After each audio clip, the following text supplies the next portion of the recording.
Aqui passaram muitas pessoas desse engenho. Muitas pessoas.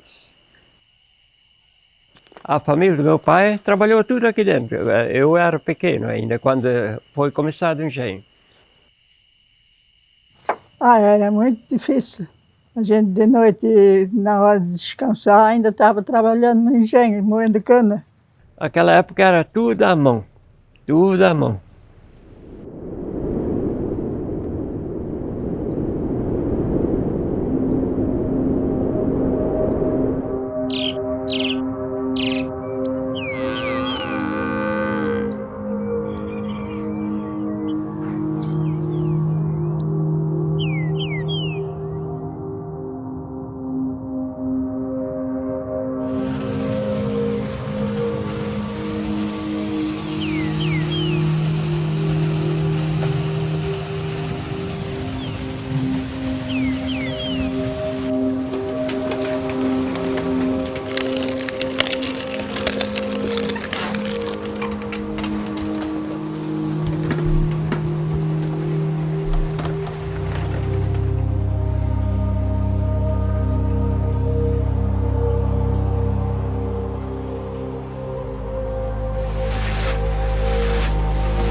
Quem tinha um engenho bom, fazia farinha, tirava o porvilho da massa para fazer a rosca e já se alimentava.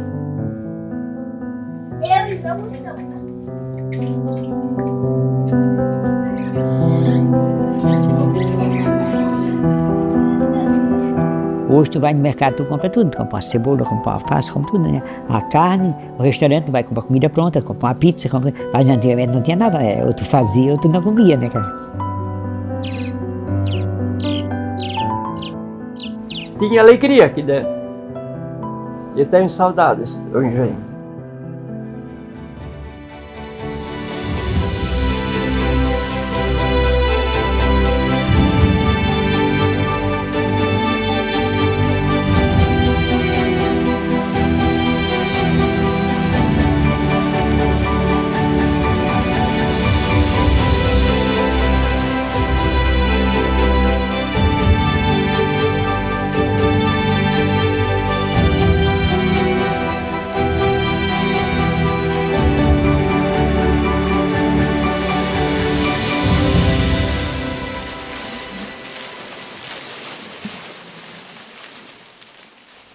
O padre Raulino escreve no livro dele sobre Santa Bárbara que os alemães, logo que eles se instalaram em São Pedro de Alcântara, eles começam a construir os engenhos.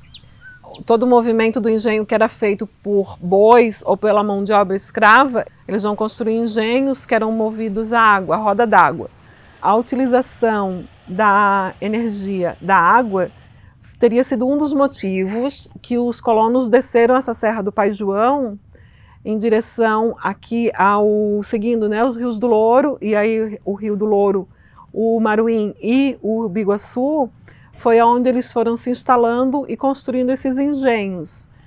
Lá em 1830, 35, os imigrantes alemães, ainda em São Pedro de Alcântara, eles vão construir os primeiros engenhos movidos à roda d'água, né? Então, em 1940, eles começam a utilizar motores a diesel e em 1965 a energia elétrica ela chega em Antônio Carlos e gradativamente vai sendo instalada nas comunidades do interior do município. Eu trabalhei aqui junto com meu pai com 6 anos de idade. Nós levantava de manhã às 4 horas. Aí nós ia para o engenho era movido a boi. E depois, mais tarde, o meu pai botou o motor a diesel. Mas era de muito tempo já depois. Ó, com 10 anos eu comecei a ajudar o pai aqui no engenho. Era aquela minha alegria. Se eu podia ajudar aqui. Porque o pai levava massa ali para o coxo, e naquela época não tinha assim, tocada água. Tinha uma coisa assim, era virada a manícula, que nem o rebolo. Aí eu quase não chegava assim para fazer a volta em cima. E eu fazia isso para o pai. E às vezes era um monte de bagaço, a gente não tinha força ainda de jogar bagaço para trás. Então a cana assim meio nova, ela quebrava muito, em todo nó ela quebrava. Aí empurrar aquilo, isso às vezes não pegava e eu às vezes até começava a chorar. De cansaço que dava de empurrar. E a mão às vezes congelada, que a gente não sentia mais para pegar a cana na mão para empurrar. Principalmente quando a cana era levada para dentro, assim em tempo de chuva, assim como hoje. Aí outro dia de manhã estava tudo congelado quase. A gente era pequeno, também já ajudava, tratava galinha e depois foi para a escola e depois foi crescendo, ia junto capinar. Nasci aqui, desde pequeno, assim, dentro da idade comecei a trabalhar com meu pai, minha mãe, meus irmãos. 9, 10 anos a gente já estava rolando no meio deles, né? E ajudando aí a tocar o boizinho no carro, né? Ir lá tratar o boizinho na roça. E quando eu tinha, assim, a mera chegando de 13, 14 anos, daí eu já estava bem envolvido ali para ajudar a ensinar os boi. Chucrinho que a gente pegava no pasto. Eu gostava muito de trabalhar. Eu levantava bem cedo. Eu costurava assim a roupinha das crianças tudo de manhã cedo. Ele ia para o engenho, fazer o serviço do engenho, moer cana, e eu ia costurar. Eu gostava de trabalhar, eu não me cansava. Ele trabalhava no engenho, embaixo, e eu trabalhava em cima na moenda de cana. Eu sempre ajudava ele como eu podia. Eu fazia moer a cana, e daí quando no primeiro tempo nós tínhamos alambique, né? Daí então enchia e daí fazia fogo para a cachaça correr, né? E daí depois então ia diminuindo o fogo, né? Assim quando parava de correr, né? Secava a porvilha toda assim para fazer rosca, tudo a gente fazia. Eu estava que não me podia mais quase abaixar ali para juntar.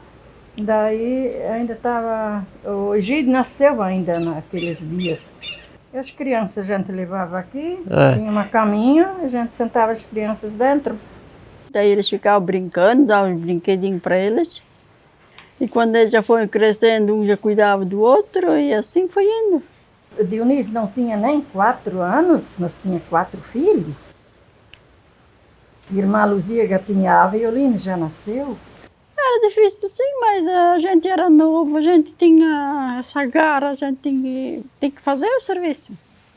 A gente não pode desanimar, né? Deus sempre está no nosso lado.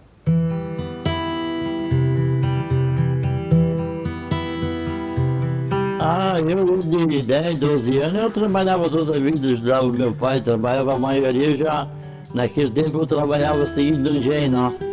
Moendo cana e fazendo açúcar e fazendo farinha, né? Que a gente fazia naquela época seguindo, não? Aí a mandioca tudo jogada com a mão, tudo imprensada com aquele fuso de madeira. Até eu tinha base uns 10 anos, já secava massa, havia 24 barricas de massa durante o dia. Aí tinha um bulinete e a gente andava em redor para secar a massa. Era uma coisa bem difícil mesmo.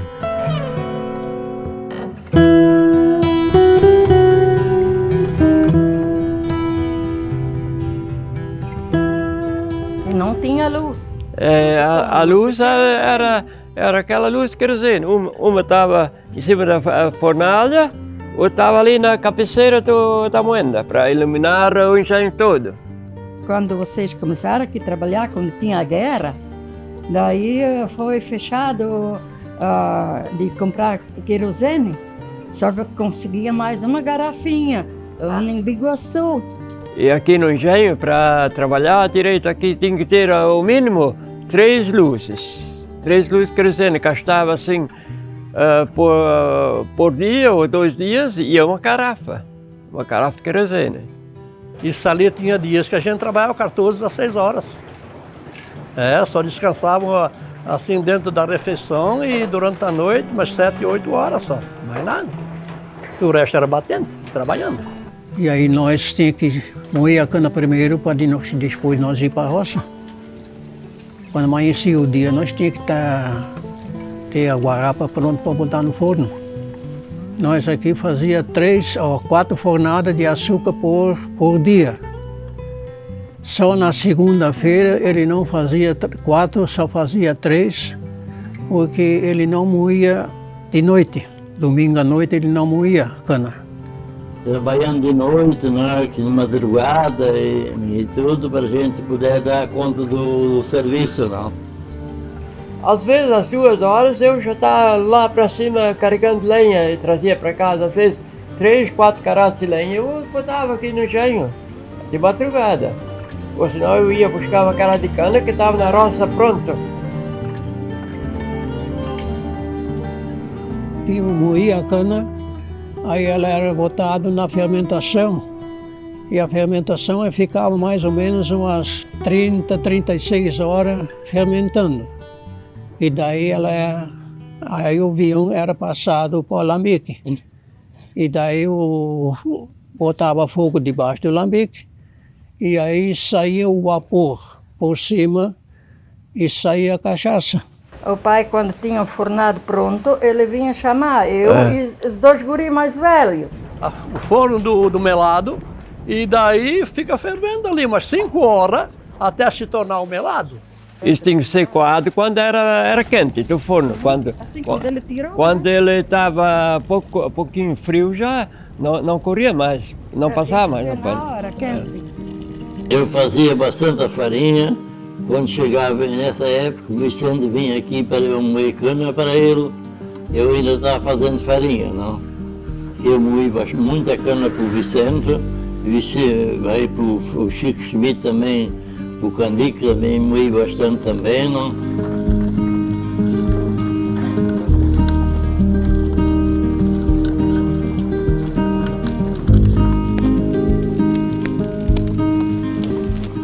Então a gente lutou bastante a vida da gente que a gente ajudava. O trabalho era bastante, né? Eu tinha serraria, tudo, não? Eu não parava, eu trabalhava até sábado de noite, naquela época lá. Era de segunda de manhã até sábado à noite, direto fogo ali debaixo. E um forno de farinha, isso leva tempo também, era de 2 horas e meia em diante. O pai sempre dizia, carrega farinha no paiol quando está quente ainda. Aí ele se conserva melhor, ele seca mais. E para outro dia de manhã ter o coxo vazio outra vez. Era uma vida assim, como a gente diz, uma vida bonita, só que era meio pesado.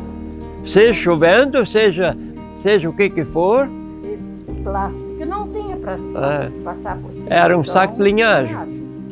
Depois, Aquilo era molhado, secava a frente do fornalha. Daí quando a gente chegava em casa, a gente só ia buscar uma raiz de gengibre, batia aquilo, tirava uma cuia de guarapa e daí quando aquilo tinha o gosto bem gostoso, a gente tomava aquilo. Aí a gente até chegava quase a suar. Era muito difícil trazer a cana para casa com o carro de boi. A abelha atolava até o eixo, às vezes quebrava um canzil, Eles quebravam o carro, tinham que descarregar tudo, carregar de novo. O dia a dia era bem difícil. O carro vinha até o eixo, arrastava até o tampão do carro por dentro daquela lama. Tinha lugar que nós íamos, tinha que até amarrar a roda do carro. Vinha com a roda, descia o morro a pica, que vinha até com, como é que se diz, de arrasto. Aí quando chegava embaixo, completava a carrada, fazia uma carrada boa, quase 1000 quilos, e vinha.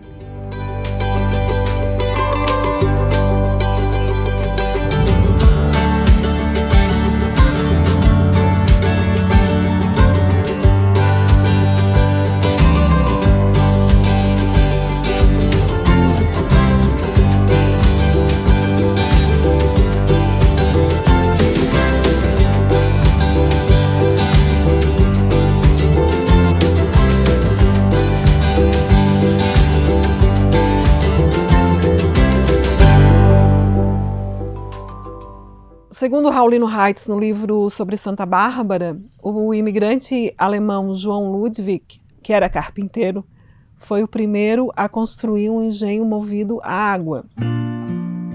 O engenho eu ajudei a construir, porque tinha um engenho aqui, mas ele já estava muito velho, e daí ele foi arrancado e eu ajudei a construir. O pedreiro, o marceneiro que construiu o engenho aqui foi o Leo Gorges e o Eduardo Schmidt. O pai tinha empregados assim para tirar os paus no mato. E o Teobaldo, às vezes, quando o pau era meio grosso, ele faquejava no mato para ficar mais leve. Quando estava tudo pronto, a madeira tudo ali, daí o Sedimo tinha feito os pilares, pronto. O carpinteiro, o Teobaldo, ele falou com muitos homens para suspender tudo ali em cima. Mas tinha que cuidar muito para não dar soquinho nos pilares, porque os pilares não tinham nem um pouco de cimento, era só aquele barro. Se ganhasse um soquinho, ele podia trincar. Os caibros, aquilo era palmito, fruto tomato, redondo. E eu aprendi para começar com o pai e depois os meus 2 irmãos ali, a fazer esse trabalho aqui, ó. Eu sou carpinteiro, eu faço todo esse trabalho aqui, ó. Eu comecei já jovem e meu querer era isso, trabalhar de carpinteiro. E sempre gostei dessa profissão. E nunca gostei de trabalhar em serviço de casa, só engenho. E o primeiro engenho que o pai tinha, então, era boi, porque o pai não tinha condições ainda. Naquela época, o pessoal não tinha experiência ainda de fazer um vale d'água assim, de uma cachoeira para outra. Daí parece que passou uma pessoa aqui e disse para que o senhor o José não vai puxar aquela água ali para fazer um tanque. Aí eles fizeram. Ele tem que ser um local, se ele pensava de mover a água, ele tem que saber que essa água tem que vir alta até em cima da roda. E onde de repente ele tem que ver um lugar onde o terreno era mais baixo, que essa água vinha a nível para tocar a roda. Para construir, os carpinteiros do Tivadinho, Oswaldo Hoffmann, que é irmão do meu pai. Aí tinha o Zé Daninho, o Zé Cabelo, também ajudou muitas vezes. O Ná Petre, também trabalhou, João. O Ná chama o nome dele João Petre. Aí a madeira nós pegávamos de cima do Iupa Petre, daqueles João, no Lincha Petre. As telhas já tinham um engenho, aqui foi cortado e o pai comprou, eu acho que lá no José Zimmermann, de lá foi puxado carne de boi. Esse antigamente tinha uma loja.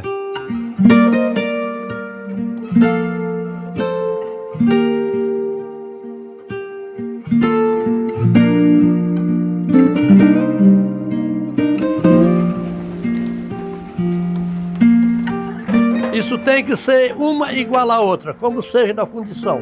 A ponteação. Isso é só a ponteação. Se não for ponteado no exato, ele faz barulho. Realmente você entra no engenho e está tudo trabalhando, você não escuta nada. Que nem um relógio. Isso ficava tão certinho que não faltava nem 1 milímetro. Tem que ser a madeira certa, preparar a madeira e tem que ser a ponteação certa. Para trabalhar com madeira, a gente tem que conhecer. Cada madeira tem a sua especialidade para o seu serviço. É a garuva. E o certo para esses raios ali, era pintabuna. É a pintabuna madeira neutra, ela não se puxa, ela não trabalha. Aquele tempo era só ferramenta de mão, de braço, né? E se precisava uma torinha para fazer um estábulozinho ali de vaca e do boi, ou fechar um engenho, aí eu usava aquele serrote ali de serrar aquela torinha no meio. E bem antigamente aquelas tábuas eram serradas no outro serrotão ali, ó, abraço assim, ó. Um embaixo, outro em cima, e a tora em cima do estaleiro, entendeu? Por causa dessa grossura, fui eu, mais meu pai, e o Fritz, e o Benedito Primo. Nós seremos isso lá no Mato Abraço, Cerrado Abraço, pau de 12 metros compridos. Assim, as tábuas ao redor, aquilo era tudo, isso foi cerrado lá no Tio Samuel. Aquele tinha engenho de serra. O tijolo aqui que tem aqui foi batido tudo à mão. No piso de chão. O pai comprou isso aqui, é tudo canela. Daí foi transportado com carro de boi para cá. E para botar ela em pé, é deitado aqui, peça por peça e botado para dentro. Daí muitos homens tinham que suspender ela para botar ali, porque não tinha máquina, não tinha nada para botar em pé. Era a força da homem, porque ela já tem 140 anos quase e ainda não falta nada. Não tem sinal de falha.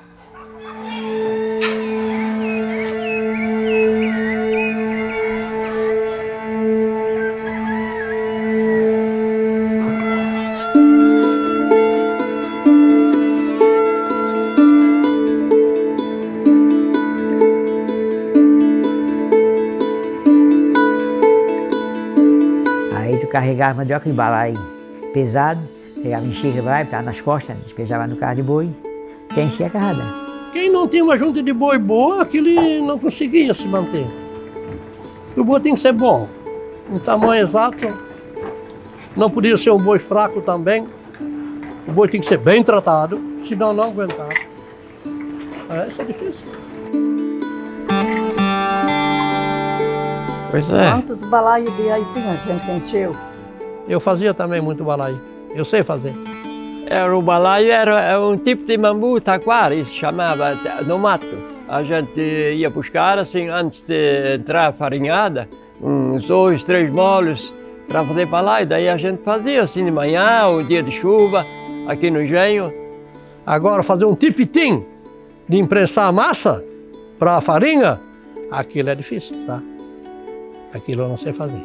E o tipitim para encher, lá em cima na massa, era bem cheio, daí carregado ali na prensa. Depois entrou o nylon para fazer esses panos de imprensar massa. A água saía fácil, né? Antigamente era feito com pano de alinhagem, um saco de alinhagem. Esse aqui era o projeto melhor que eles inventaram para trabalhar com o nylon. Porque isso ali, a gente só carregava 2 paltos aqui dentro e dobrava, botava o chapéu em cima e depois, quando ele estava seco, ele era muito fácil de descarregar para lá. Porque o tipitim era duro, a gente tinha que soltar primeiro para a massa sair dessa quina ali. Se ele não saía, tinha que socar bem para ele cair fora.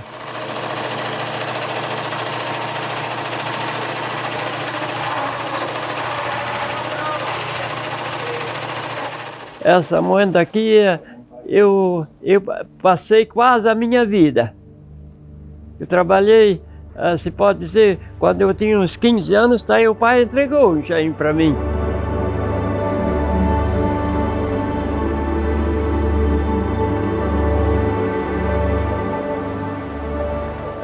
Janeiro, fevereiro, até em março. Era aquele temporal quase que nem hoje. Às vezes, um mês, direto assim, quase que nem hoje. E daí, quando chegava abril, Aí era começado a puxar lenha. Toda noite umas 3, 4 caradas. Daí enchia o engenho ali. Que não ia no engenho, a gente fazia uma pilha fora.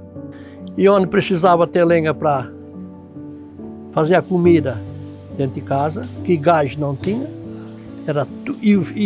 e energia não tinha, e era tudo feito na base da lenha, do fogo. A padaria e coisa de fogão, forno e fogão, isso trabalhava só na lenha, no fogo, né? E eu também tinha um engenho também, né? Veja quanta lenha durante a semana toda eu gastava, durante o mês, durante o ano. Quanta lenha precisava, anos e anos.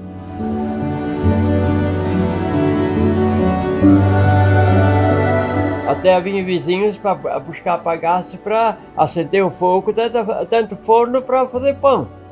Isso muitas vezes acontecia. Oh, isso era E muito. de noite os meninos vinham da aula, os sofãs faz bagaço ali. Eles tinham muito medo, porque naquela época tinha muito chararaca ainda. E Assim, graxarim também. Graxarim, quando a gente andava ali para cima, assim, ele esperava quando a gente fazia que nem um cachorro, assim.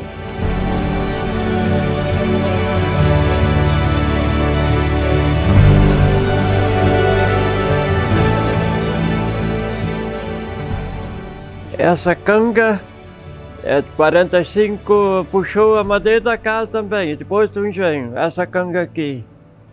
A gente trabalhava muito com carne de boi porque quebraram muitos carne de boi aqui. Porque o caminho era ruim, era muito de pedra, né? As rodas se gastavam muito porque era só lama, aí eles ficavam finos.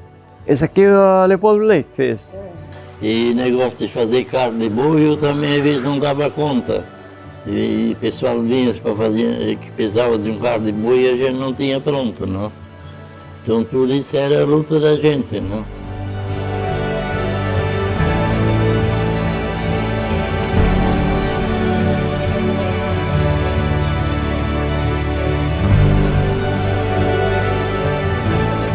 Como o pessoal se mantia praticamente a maioria só da roça, da lavoura, ele já tinha que estar preparado com alguma coisa que ele também podia ter, onde ele se sustentar com a esposa e pensando futuramente ter os filhos também e ter onde deixar essa lavoura, né, já pronta. Não pegar essa caninha ou o aipinzinho e vender para outro, para ganhar menos dinheiro. Não vai ganhar tanto com uma lavoura pronta. E daí ele ia montando o engenho dele, se ele tinha capacidade. Se o local permitia também. Difícil é de saber, mas praticamente nesse canto todo mundo tinha engenho, tá? Tinha mais de 50, bem mais. Cada colono tinha seu engenho, né, cara? Ele tinha a sua produção, tu fazia a produção de farinha. E ali, o colono, ele não comia um saco de farinha por outro. O colono gastava 30, 40 sacos de farinha por ano. Porque daí ele botava um paiol de farinha. Aí ele comia, as criação comia, cachorro comia, tudo ele tirava dali para o consumo, né, cara? Se tinha um paiol de farinha, é o que tinha comida, né, como se diz, né, cara? Aí quando criasse um porco, uma galinha, uma coisa, já tinha farinha. E o melado é a mesma coisa, o melado era para torrar um café, era para, né, quem tinha, todo colono praticamente tinha um engenho de farinha. Todo colono tinha. Aí lavava um polvilho, fazia um arroz, então ali eles se mantinham com o que eles tinham, né, cara? E não compravam nada. O que eles plantavam aqui era mandioca e cana. Como é que é, né? A cana fazia uma vez por ano, melado, a mandioca uma vez por ano também. Então, eles tinham que viver dali, né, cara? O método do pai foi diferente. Daí ele viu que era um meio de ganhar dinheiro, né, cara? Aí foi fazendo a farinha e ele foi dedicando só aquilo ali, daí, né, cara? Aí ele não fez outra coisa sem ser a farinha, daí. Fazia farinha e vendia, embalava e sempre foi farinha. Nunca fizemos melado, essas coisas, nunca fizemos. Olha, o pai fez a vida inteira. Quando eu nasci, ele fez o primeiro engenho quando eu nasci, mas ele já trabalhava no engenho do meu avô, tá? Ele já estava em cima do morro ali assim, no voo da Maneca ali, o outro engenho, o pai fazia lá. Daí quando eu nasci, ele fez o engenho. O pai dava o engenho prontinho, como está trabalhando aqui, ó. Eles faziam então, mesmo. Fazia 8 sacos durante o dia, levava 7 e deixava um para o engenho. A gente tinha o seu freguês para vender. E de noite, assim, ou de manhã cedo, a gente carregava no carro de boi e levava para o freguês, para Dona Augusta, o senhor tio Leo, ou aqui o seu Tarsilo para banana, Tarsilo, né? comprava banana quase tudo. Aqui até o tio Pedro também. O tio Pedro comprava Também melado. o melado todo. Às vezes eles vinham assim, a Dona Augusta, eles vinham com a carreta buscar assim o açúcar, que quando eles compravam assim 15, 20 sacos de açúcar, eles vinham com carro de boi. O Aldemir Rios, Eles vinham com carreta. aquele vinha com carreta. Aquele sempre trazia 3 cavalos para não ficar encalhado. O El Socorro. Comprador forte que foi nosso aqui, foi o pai do Nelson, o avô do Júnior, Mercado Júnior, né? Isso, o Nico. E o falecido meu pai comprou o caminhão no ano 65, um F500. Aí ele pagava um motorista, né? Aí ele começou a vender fora melado e o açúcar, né? Eu, dos 14 anos até os 18 anos, eu puxava açúcar com carroça dos colonos, açúcar melado, farinha. Aqui, Louro, Santa Maria, aqui pro Rio Farias, para essa banda aqui, tudo aqui. Aquele foi o maior negociante confiável mesmo, sério. Comprava mercadoria do ano todo e nós pegávamos as coisas do mercado dele também dentro desse tempo. E cada um marcava o que daqui saía para lá, o que vinha de lá para cá também cada um marcava. E no fim fazia as contas e o dinheiro que sobrava o pai trazia. O meu avô José Pedro Zimmermann, no tempo aí que tinha a venda, vendia também tecidos, né? Trigo, só vendia só quando era na festa, véspera de festa, né? Aí algum colono comprava uns quilos de trigo, fazia uma alimentação diferente, né? E o mais era vendido muito fubá, açúcar pouco, café era vendido bastante, era vendido muita querosena, né? Muita querosena, ferramenta, todo tipo de ferramenta era vendido, né? Muitas vezes, muitas mercadorias levavam de carroça de cavalo aí, até Biguaçu ou até Florianópolis. E o carreteiro, sabe quem era, o carroceiro? O Osmar Santos. E o Nelson puxava e quando o Nelson saiu no caminhão, o Osmar puxava. E o falecido pai também tinha um carro de mola, né? Isso aí, com esse carro de mola aí, eu fui buscar muitos noivos aí, dia de casamento, e levantar, às vezes, 10 horas da noite, ir no pasto, pegar os cavalos, cangar no carro de mola, e lá no Rachadel buscar a parteira, a Anastácia Guess, e levar lá no Louro. Isso aí aconteceu muitas vezes. Que o falecido pai não negava favor, né? O mais pesado era o dinheiro, às vezes faltava demais. Porque naquela época não era de fazer o dinheiro como hoje. Isso não vinha cada sábado, de 14 dias para dentro. Naquela época era, eles pediam às vezes 3 meses, meio ano. O ano 68 e 69 foi 2 anos bons. Todo ele que fabricava cachaça, ele tirou, como se diz, o cavalo da chuva. Ele tirou um bom dinheiro nesses 2 anos. Às vezes tinha anos que a gente trabalhava e não sobrava nada. E a farinha tinha ano, tá muito barata demais, não trabalhava só para despesa, pai, né, cara? E os primeiros anos nós fazíamos cachaça. E depois parou a cachaça São Paulo tomou conta e ela ficou líder. E onde a nossa cachaça perdeu, quer dizer, o poder comercial. Eu estava moendo, aí a calha quebrou, que ela é de 3 metros, assim, a calha entre morrão e morrão. Aí os rapazes disseram, o pai deixa o teu engenho, deixa. Isso não dá nada, bom na verdura. Eu acho que muito faltou de incentivo, né, cara? Porque também daí veio a verdura, que era mais fácil. A verdura, a grama, a verdura tu planta toda semana, todo mês, tu colhe a tua colheita, né, cara? Se tu plantar a cebolinha, tu colhe todo dia. Se tu plantar um repolho, qualquer coisa, 2, 3 meses tu tem dinheiro, né, cara? Como se diz, né, cara? O dinheiro é mais fácil de vir, né, cara? E a farinha não, a farinha tu fazia uma vez por ano. E daí outra também. o pessoal deixou muito de plantar, porque daí foi proibido esse negócio de desmatamento. Só que o desmatamento foi uma coisa assim meia... Não foi tanto assim, o desmatamento podia ter sido evitado, né? A pessoa podia ter evitado uma roça e plantado outra árvore de volta, né? Como antigamente, o pai botava a roça de mandioca, quando acabava, tirava a mandioca, ele plantava o ingá. Aí, 3, 4 anos, ela estava a mata formada de volta, né, cara? Então faltou talvez esse incentivo, né, cara? Aí eles vieram, vão plantar pines, plantar calibre, mas o pines e o calibre acabou mais com a terra ainda, que ressecou tudo, né, cara? É uma coisa que, tu vê onde tu planta o pines, ali não colhe mais nada, não se cria um passarinho, não se cria nada, né, cara? E que tu plantava antigamente em gazeiro, plantava outra árvore, pouco tempo a mata estava pronta para botar a roça de volta, né, cara?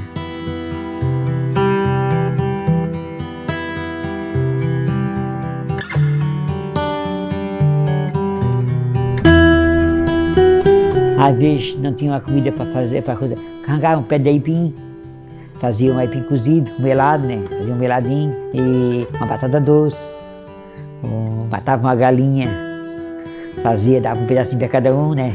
Já era dividido, né?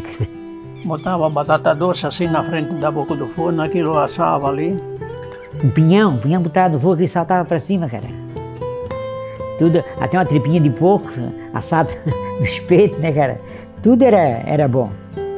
Às vezes, meio-dia, antes de nós ir para a roça, a gente botava um careiro de banana ali e no verão a gente descansava um pouco de meio-dia e aí umas 2 horas a gente ia para a roça e daí a gente comia aquela banana. Aquela da beira do forno aí era muito boa, cara. Ele fazia um beiju, fazia um cuscuz, terminava de fornear e vinha fazer aquilo. Alimentava bem, porque o pão era feito com milho, com mais outra mistura no meio, cará e outras coisas boas. O pão era feito massa de milho, né, cara? E fazia um tipo de rosca de massa também. Comia muito feijão. Todo dia um panelão de feijão, rosca e banana frita.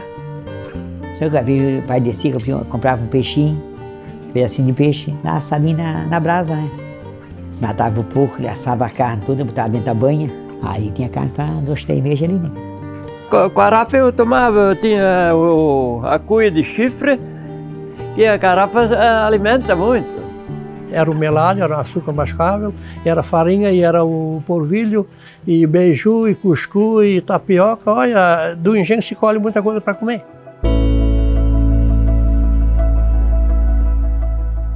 Eu tenho a agradecer muito a Deus que eu era uma pessoa disposto e eu não eu podia enfrentar tudo.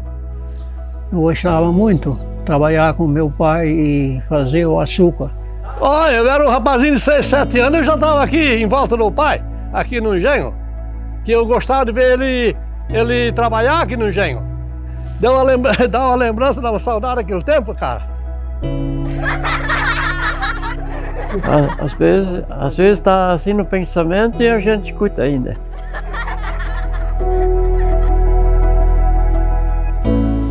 A gente escuta ainda as risadas das crianças, porque estava cada gargalhada.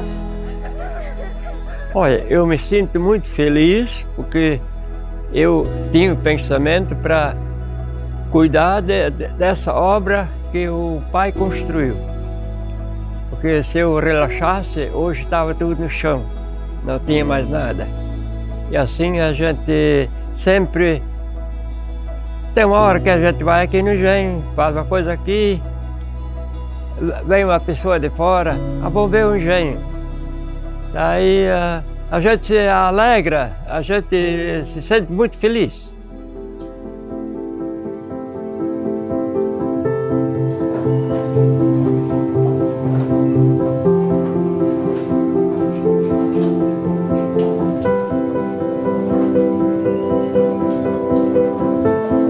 Eu quero montar um engenhozinho só para a gente não perder a tradição da família.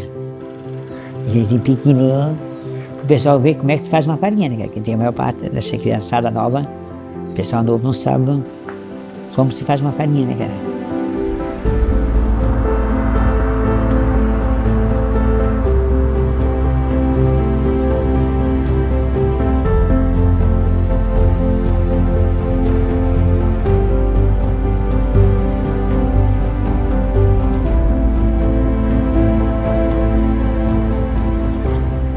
causa que eu montei tudo pequenininho, é só para ter coisa que funcione e ver que a farinha sai dali, né, cara?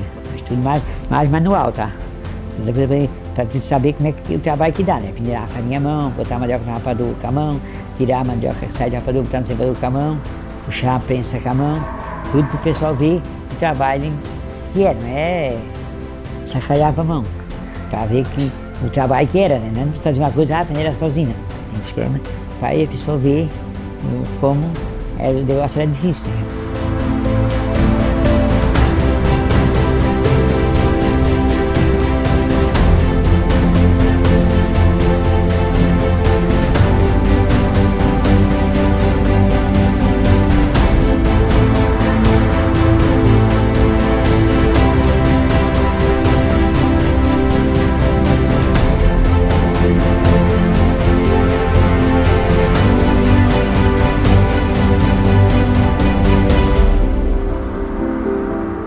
Olha, para falar muito verdade, eu tenho muitas saudades daquilo.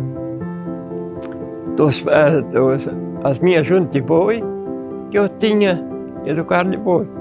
E do engenho. Por causa disso, o engenho está aqui. E eu não podia abandonar. Todo dia estou pensando assim nesse engenho e tinha alegria aqui dentro.